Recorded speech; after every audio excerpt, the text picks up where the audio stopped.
And welcome to the news at when. When, the 1600s, when the people of Britain went to war with each other to decide whether they wanted the country ruled by a king or ruled by Parliament.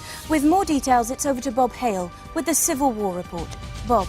Thank you, Sam. Well, it's 1625, and I hope you're dressed smartly because here comes the King. Yes, it's King Charles I, and right from day one, he is stirring up trouble.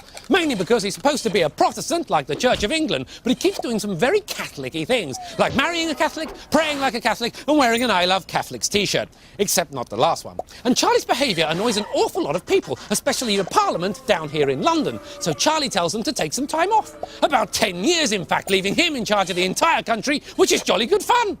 But not for long. First, the Scots, sick of this bossy, Catholic-loving king, start a war against him. And then the Irish, sick of English people stealing all their land, start another war against him. And wars are very expensive. So Charlie brings back Parliament, just so he can ask them for some money. And they say no, because you tried to get rid of us, remember? And instead, they just give him a big, long list of everything they don't like about him. Well, talk about trouble. Over the next 2 years, the country divides in two, with some people siding with Charlie, that's the Cavaliers, and other people siding with Parliament, that's the Roundheads. Until, in 1642, here in Nottingham, civil war is declared. And what a war it is. In fact, if we look at the fightometer, we can see that the first major battle, Edge Hill, victory goes to no one at all. How very dull. It's a dead heat. But in round two here in London, the winner is, a great result for the Roundheads there, followed by a real killing for the Cavaliers down in the West Country, and then another win for the King up north, taking Bolton, Preston, Wigan and Liverpool, where my cousin Ted runs a dry cleaners just off the high street, half-price shirts on Wednesdays. Worth remembering. But the King's luck can't last. It's complete murder at Marston Moor, followed by a knockout at Newbury and annihilation at Naysbury. In fact, he's doing so badly, he's broken our thingy. But Charlie has an idea. He'll make a truce with the Scots if they'll help him fight the Roundheads, which is absolutely brilliant. Except it doesn't work at all and they just hand him over to Parliament. Whoops! So, the Roundheads win, the Cavaliers lose, and that is the end of that.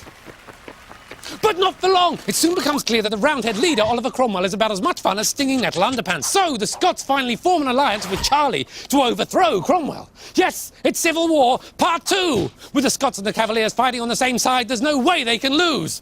Also, we thought, yes, Cromwell completely crushes both of them, and it's goodbye Civil War, goodbye Charlie's head, and indeed goodbye kings and queens altogether. Yes, Cromwell is now in charge of the country, and with all the warring finally over, Ollie can stop being mean to the Cavaliers and start being mean to the rest of us. He turns Britain into a Puritan state, which means banning pretty much anything that's fun, including sport, theatre and Christmas. And then he runs out of stuff to ban, gets bored and dies. So his son Richard takes over, but he's about as much use as a jelly pickaxe. And before long, the people of Britain just want the petty Puritans out and the crazy king's back. Yes, Prince Charles is welcomed home with open arms. He becomes King Charles II and the monarchy is restored. It's the Restoration, which gives us all sorts of fun things, including Restoration comedies, Restoration fashion and Restoration furniture, including this delightful mahogany bureau. Now, do I hear £750, 750 for the bureau, 750 once at the back, 750. I've got 800 for the bureau, 800 going once at the 800, 900 for the bureau, 900 at the back, then 950 at the back. There, I've got £1,000, £1,000 going once at 1,000, twice at 1,000.